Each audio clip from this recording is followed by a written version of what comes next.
UP में flat मकान के रेंट एग्रीमेंट के नियमों में हुआ बड़ा बदलाव। अब योगी सरकार ने की ये व्यवस्था।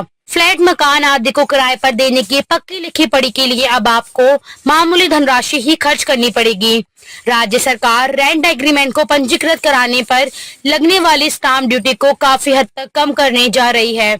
1 लाख रुपए तक के वार्षिक किराए वाले 1 वर्ष के रेंट एग्रीमेंट को सिर्फ 500 रुपए में ही पंजीकृत कराया जा सकेगा। इसी तरह 10 वर्ष तक की अवधि के एग्रीमेंट का खर्चा 2000 रुपए होगा।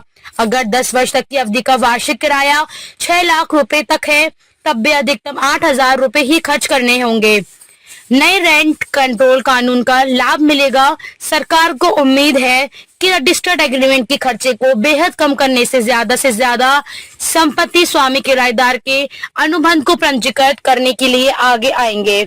ऐसे में किराएदारी संबंधी विवाद पर संपत्ति स्वामी को नए रेंट कंट्रोल कानून का लाभ मिल सकेगा।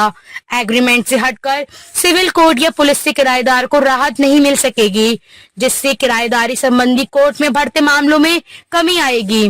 वर्तमान में रेंट एग्रीमेंट रजिस्टर्ड कराने पर औसत वार्षिक किराए का 2% स्टाम्प ड्यूटी देनी पड़ती है।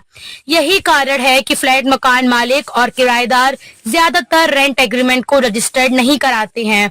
चूंकि कानूनन 11 महीने के रेंट एग्रीमेंट को रजिस्टर्ड कराने की अनिवार्यता नहीं है, इसीलिए 100 रुपए के स्टाम्प पेपर पर रेंट एग्रीमेंट से ही काम चलाया जा रहा है।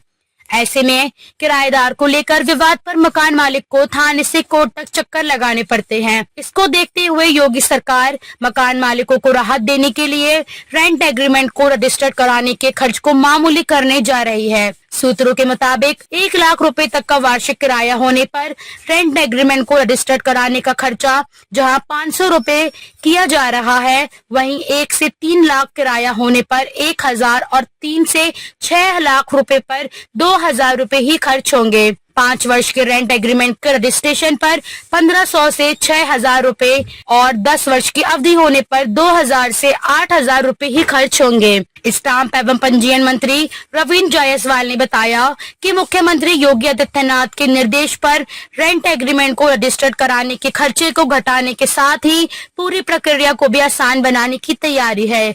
जल्द ही संबंधित प्रस्ताव को कैबिनेट की मंजूरी मिलते ही लागू किया जाएगा।